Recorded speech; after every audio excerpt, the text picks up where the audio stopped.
Hello there, my name is Thomas and thank you very much for downloading this episode of British Culture, Albion Never Dies. I'm back in Britain and this is part 2. If you've seen my Instagram or if you've seen my YouTube channel, then you can probably imagine the environment that's all around me. I am in a winter wonderland. It's the last day of March.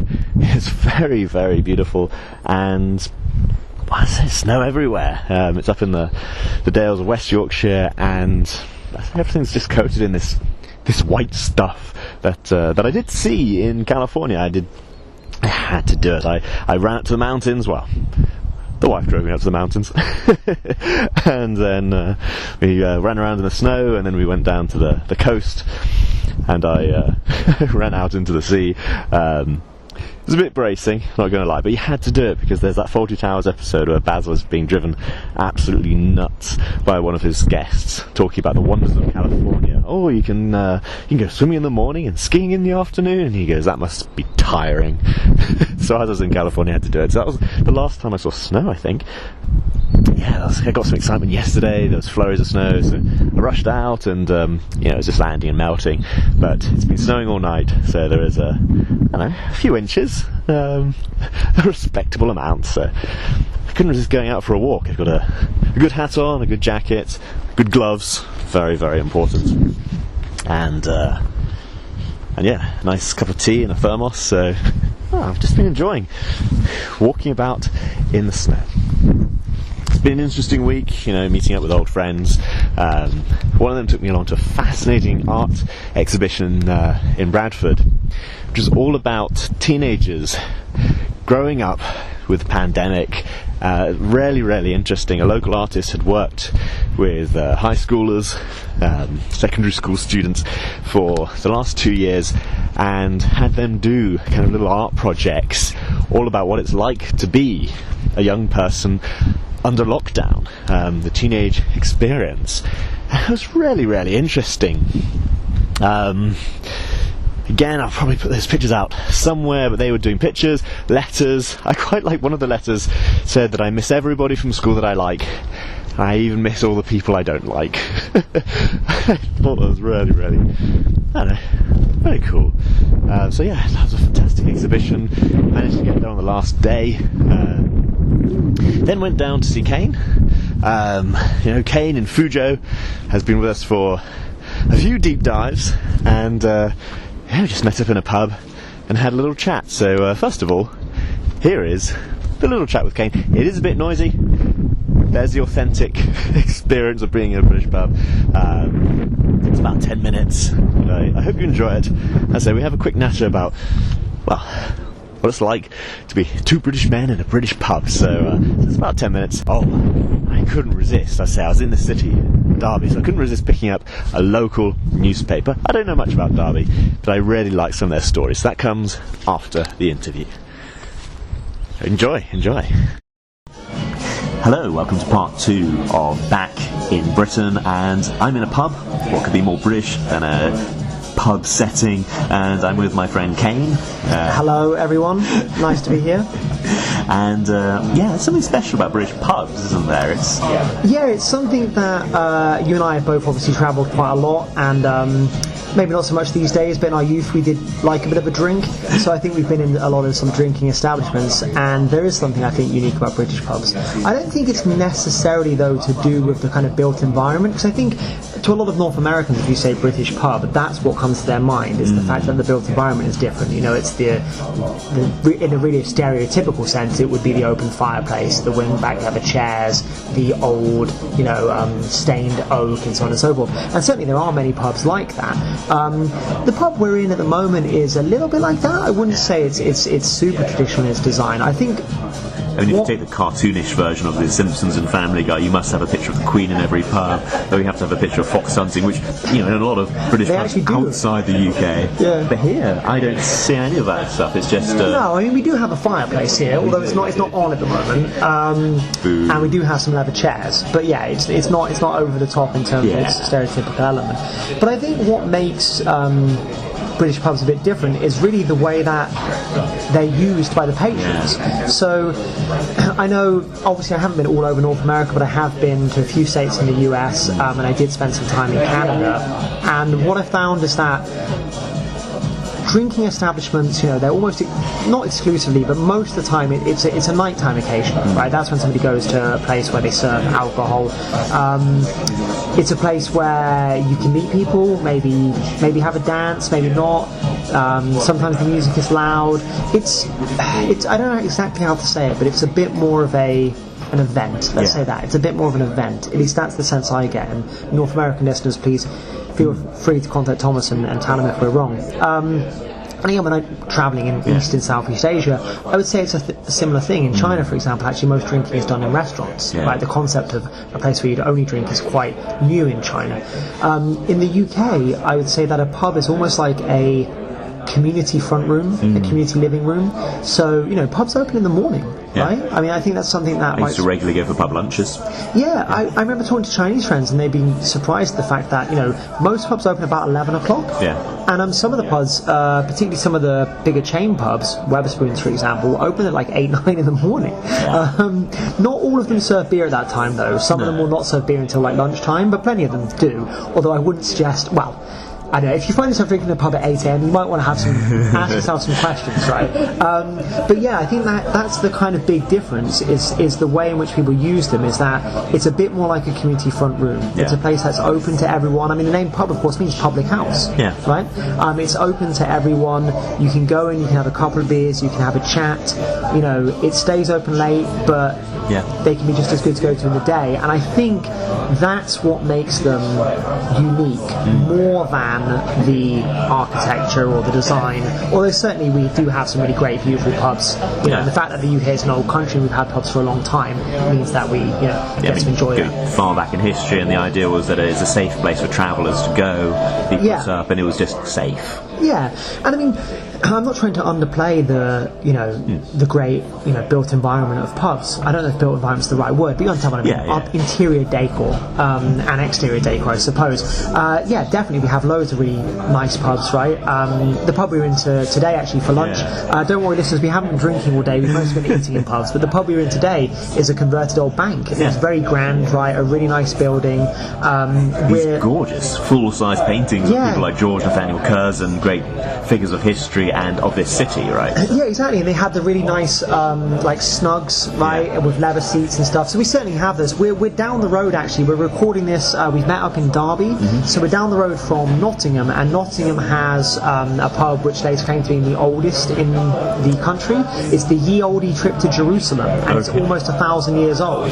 And the pub, the exterior of the pub and the sort of main area fits your imagination, fits your idea of a traditional British pub, but it's actually built into caves, because the original pub was in the caves. Not because it's not so old that cavemen were drinking there. It's just that Nottingham has a lot of I don't know if it's sandstone or limestone. I'm not a geologist. Anyway, it has a lot of soft rock that people can build into. But if you go there, you can still see cavemen drinking today. Yeah, you can see people who look like cavemen drinking that. Now that's an extreme example, but we certainly have many pubs. In the city we live in, we're walking distance from pubs that are in this pub, in fact, the building I imagine is probably 100 or more years old. It's just had a bit of a lick of paint on the inside. Exactly. So yeah, I don't want to underplay the that really nice element, because I really like that. But the fact is, you can you could dress up a pub to look like a British pub, but it still wouldn't really be a British pub. Used, unless it's used, I think, as a communal front room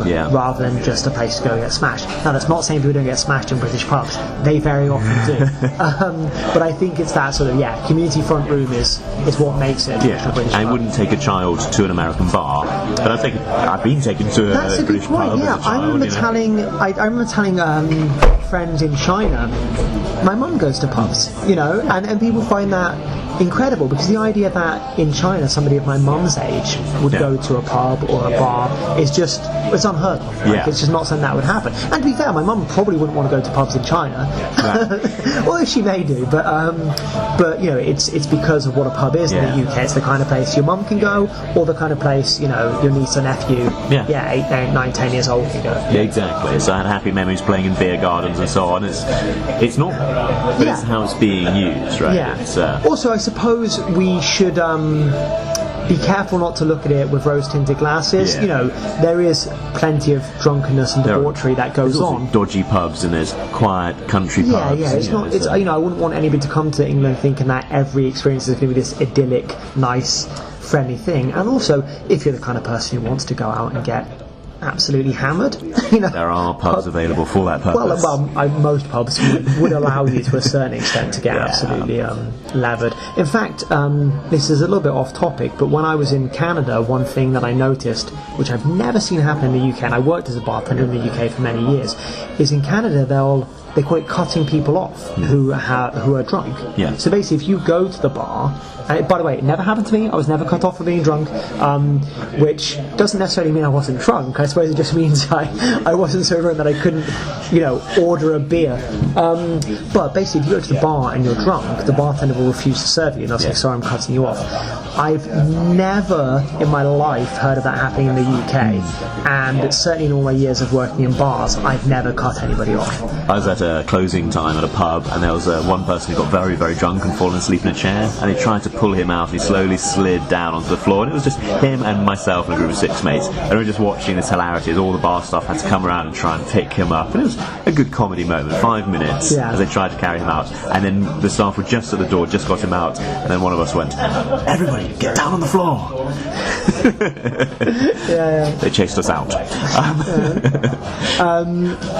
So I just wanted to be clear, we don't want to paint the wrong image that every pub in England is just some nice, peaceful place. No, there's plenty of drunkenness and debauchery, although not that we're engaging in it. Not right now. And that isn't a joke, by the way, listeners. We genuinely, genuinely just have some food. There's different pubs, there's different times. Yeah, and again, that's perhaps an illustration of how pubs are in the UK, is that we've been here for a couple of hours, we've had food and no drinks. Yeah. Well, we've had drinks, no alcoholic drinks. It's Heineken 00, right? That you're I've had some non-alcoholic beer, and you've had an apple ties or something similar. It's all classes of people come to a pub. There's nobody too posh to come to a pub, and there's nobody who can't go, right? I mean... Yeah, well, I imagine there's some people that they wouldn't let into a pub. Maybe but glass collectors. Yeah, you'd have to be... they're very inclusive and welcoming places, I suppose. You'd have... you will get all sorts of people. In any normal pub in a city, you could have somebody who's quite literally a millionaire, and then somebody who's, earning minimum wage and just wants a drink on his way home. Which is an unusual, class system is very important in the UK, right? Yeah. So it's an unusual shared space between all people. Yeah, and the interesting thing is that there are all of these kind of unwritten rules, in pubs, right? The fact is, I've said this before, the one place you'll see British people routinely not queue is in a pub. You don't see a queue to the bar, do you? No, that's partly because every good bartender has in his head a mental queue, and you rely on the bartender to serve you in the order in which you approach the bar. But the fact is, it is noticeable by the fact that it is the one place in the UK where people will not queue at all, but there are all these kind of unwritten rules that I suppose keep it this open, hopefully friendly, inclusive kind of environment that anybody can come in and have some fun. Okay, I think that concludes it, and it's time to get another drink. Non-alcoholic.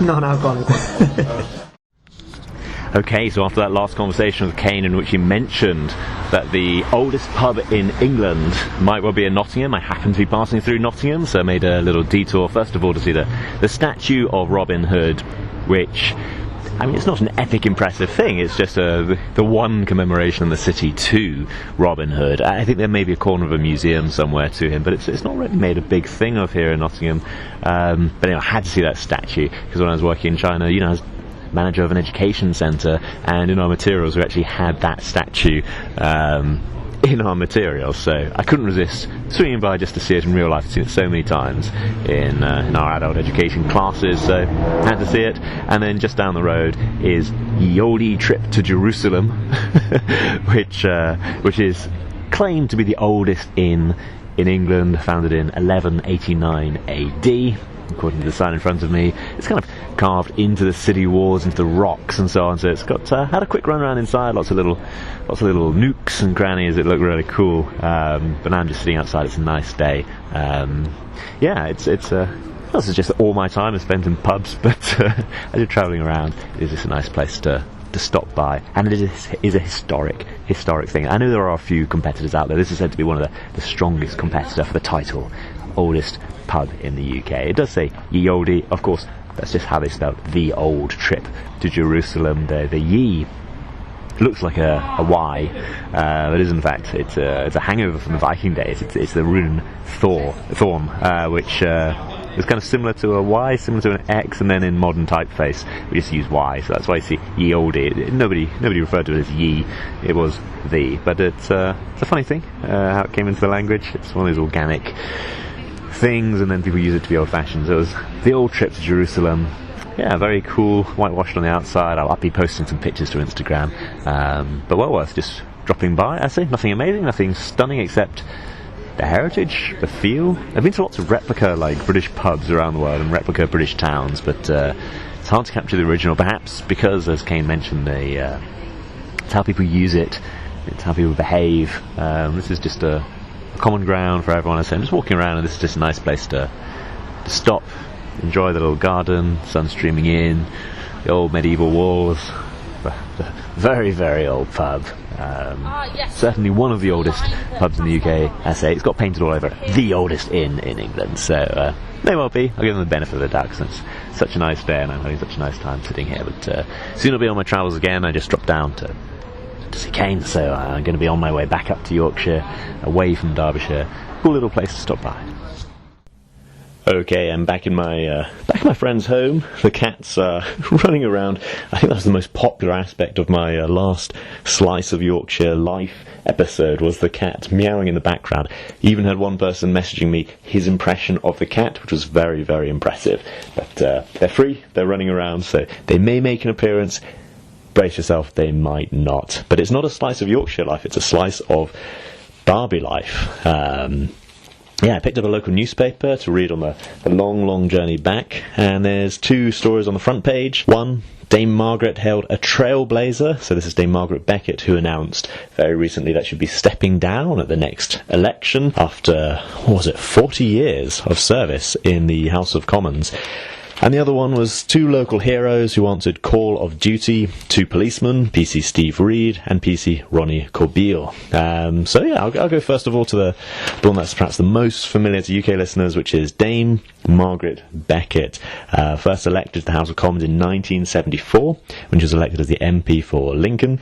She's now the MP for Derby South, which is why it's in this local newspaper. 4 decades of resolute dedication to Derby South has made her a legend of our party, said Keir Starmer, the current leader of the Labour Party. She announced her decision on Twitter. It comes after the death of her husband, Leo, aged 95, in last December. She was the first female Foreign Secretary in the UK, and she was the caretaker leader of the Labour Party for 10 weeks in 1994 after the death of the then leader, John Smith. So she has the official title, first woman to lead the party. She has been asked if perhaps there should have been other female leaders, but she said, it's never been the right person at the right time. So she was Foreign Secretary, put in place by Tony Blair, and she held many different government positions until she left the cabinet for the final time in 2009, commenting there's just so much luck in politics. She was asked if she would advise children today to go into politics, and Dame Margaret said, "What I felt when I was considering being MP is equally true today. If you think things should be changed, and you want to have a say in changing them, and you don't have wealth and power, there's a very limited number of routes you can use, and this is the biggest of them." I found that really interesting, that the House of Commons is still full of people from very, very ordinary backgrounds. Of course, there are those from wealth and privilege, but there are also those from very, very ordinary backgrounds who've just worked very, very hard to get to where they are in the driving seat of government. And, of course, they still have to, even as a Foreign Secretary, she still had to represent Derby South, so she had that twin responsibility, and the paper is just full of what a fantastic job she has done and what an inspiration she is to everyone. That other story on the front page, heroes answer call of duty, brave officer left with permanent scars after being knifed in the face. 2 courageous Derby police officers, one of whom suffered horrific slash wounds to the face, have been commended for their bravery after they detained a drug-fueled knife man. PC Steve Reed and PC Ronnie Corbeil raced to the Slack area of the city after receiving reports of a robbery. When they arrived, Richard Jefferson was armed with a fearsome knife, knocking on doors, terrifying the neighbourhood. The officers approached him, and as they did so, the 40-year-old lashed out with a blade, leaving P.C. Reed with 2 life-changing deep cuts to the face. P.C. Corbeil, who at the time was a newly qualified officer, watched in shock before helping other officers who had just arrived to get Jefford detained. Now the pair have been handed High Sheriff Awards for the professional and brave way they took control of the situation. Speaking at the ceremony held at Derby Council House, P.C. Corbeil said, "The envelope telling me I was getting the award was sent to work, and when it arrived, I saw what looked like a formal solicitor-type stamp on the envelope, and I thought, what have I done, and that I might be in trouble. When I opened it, I saw what it was. I was very surprised and excited to receive it. It is a great honour and something I'm very, very proud of." The coward Jefford, as he's described in the newspaper, is of course now in prison. And the 2 police officers, as I say, have been commended by the High Sheriff of Derby. Good to see the focus on the police officers there, I think, especially as they were doing such good work, such sterling work against a dangerous individual. I do like that, and local newspapers are often really good at doing that. Another highlight of a local citizen, homeless Denise, got more than just a house. She got a purpose too, and a published book to her name. I really like this. A woman who was once homeless and went on to become a published author has paid tribute to the work of the Derby Housing Trust for helping her turn her life around. Denise Bowles from Ilkeston, who without support from Deventio Housing Trust, she would not be where she is today in full-time paid employment, no longer on state support, and with a published book to her name. Deventio found her a home, but also helped her to find a purpose through its initiative, Growing Lives Project. She loves working on these projects. For example, the Growing Lives project, we can see her doing a bit of gardening. Growing Lives helps people by giving them positive activities to increase their confidence. Oh, I really like that. Although it doesn't say the name of the book. I have to look up. What's her name? Denise Bowles. Okay, have a little look at that later. In the last Slice of Life episode, I had some drug stories and some driving offences. Always a joy for a local newspaper. Here's one that combines both. Addict driver mounted curb outside school so he could detox in prison. A driver in the grip of a hard drug addiction mounted a curb outside a school in a deliberate attempt to get arrested so he could deal with his issues in prison. Pedestrians leapt out of the way when all 4 wheels of Luke Carlisle's silver BMW mounted the pavement as parents collected their children. Carlisle then dangerously overtook several vehicles during a police chase. The 38-year-old had been spotted behind the wheel of the BMW, was disqualified on September the 21st, and led police on a pursuit in Sherbrooke.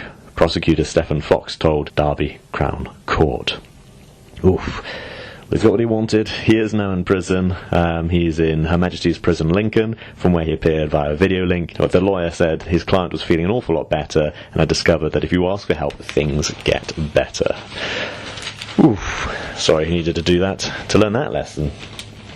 I say I'm reading this out from the Derby Telegraph, and the centre page spread is a stroll around our city back in 1982. And having just wandered around that city centre and looking at the pictures here, I must admit there's a slight element of spot the difference here. But it does, of course, refer to the prices being so much lower back then. A loaf of bread would set you back 28.5 pence, and you could wash it down with a packet of Thai food tea at just 20.5 pence. Prices have gone up. Even I can remember going into a shop with just a few pounds in my pocket, and I could get, a packet of cigarettes, a lighter, beer, crisps, and you can't do that now because, there's security cameras everywhere. Right, there's not much else except the vital horoscope right at the back of the newspaper, and it's an exciting week for me. I am, of course, Aries, vital information for the podcast. My birthday's April the 13th. Don't need to write that down, but it's just nice that I've got a job interview coming up on April the 13th. So right now I'm in a bit of a dilemma whether I should mention it at the job interview. Do you think that would help? Do you think that would hinder? I don't know. Is it too much to try and shoehorn that information into a job interview? Do you think it would help? Let me know what you think. Anyway, let's see what Russell Grant of the Derby Telegraph says for me, Aries. Everyone seems to be pushing ahead to achieve a goal, and you worry you'll miss out if someone gets there before you. Don't be in a rush. Make the most of what is in the here and now. There's more going on around you than you might realise when you're focused on just the one area. Wow. What can I say? The one area I'm rarely on my mind is, of course, finding a job locally. So I can hopefully settle here. But But I am trying to branch out by obviously recording this podcast, and of course there's more coming up on my YouTube. Thank you to everybody who's been watching the 007 Drinks series on youtube.com/British Culture. I just had my first video get more than 1,000 views. I think it's like 1,200 if you're interested. Check it out. But again, a huge thank you to everyone who has watched it, especially people who've commented and joined in a conversation. I found, the comments really, really interesting. The different types of whiskey people use for this, and bourbon use for this drink, the mint julep. And again, thank you so much to everyone who shared it. I really appreciate that. So that was that was Back in Britain 2 and a slice of Derby life. I will be getting on to the Alphabet series. I've got a few other shallow dives coming up and maybe an interview or two coming up, so there's plenty coming, but I will go back to the Alphabet of Britishness. Thank you very much again to everyone who's messaged me. I'm kind of happy that I've left it so long because I've got some late entries that are really, really cool, and I will be using them. So thank you very much for listening. Goodbye.